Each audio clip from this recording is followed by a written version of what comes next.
এই যে দেখছেন তপ্ত বালু আর ধূসর মরুভূমি, এটাই আমাদের নশ্বর পৃথিবী। আজ আছে, কাল নেই।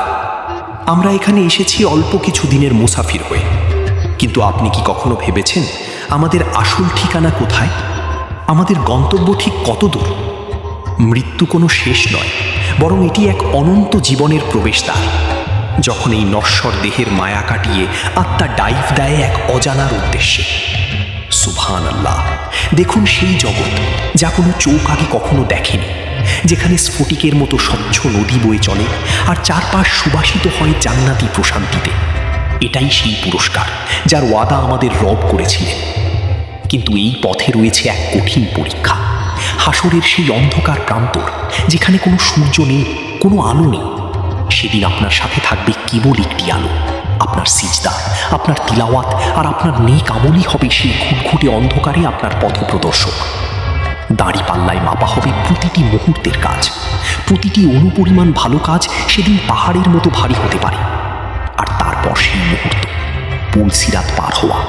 যার ইমান যত মজবুত, সে তত দ্রুত পার হয়ে যাবে এই অগ্নি পরীক্ষা। মাথার উপরে যখন সূর্য নেমে আসবে, তখন কিছু মানুষ থাকবে পরম শান্তিতে, কারণ তাদের দুনিয়ার দান সদকা আজ তাদের মাথার উপর শীতল মেঘ হয়ে ছায়া দিচ্ছে। দান কখনো বৃথা যায় না। জান্নাতের এই বিশাল বৃক্ষগুলো দেখছেন, এগুলো একদিনে হয়নি। দুনিয়াতে আপনার বলা প্রতিবার সুবহানাল্লাহ, আলহামদুলিল্লাহ আজ এখানে এক একটি বিশাল ছায়াদার বৃক্ষ হয়ে দাঁড়িয়েছে। আপনার প্রতিটি জিকির আপনার জান্নাতকে সাজাচ্ছে। তৃষ্ণায় যখন বুক ফেটে যাবে, তখন মুমিনদের জন্য অপেক্ষা করবে সেই পবিত্র সরোবর হাউজে কাউসার, যার পানি দুধের চেয়ে সাদা আর মধুর চেয়েও মিষ্টি। আমাদের প্রিয় নবীজির হাত থেকে এক পেয়ালা পানি পান করার পর আর কোনো দিন তৃষ্ণা লাগবে না।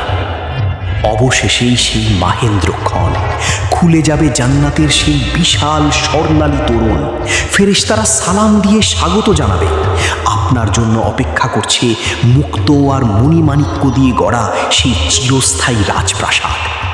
হে প্রশান্ত আত্মা, ফিরে চলো তোমার রবের কাছে সন্তুষ্ট হয়ে।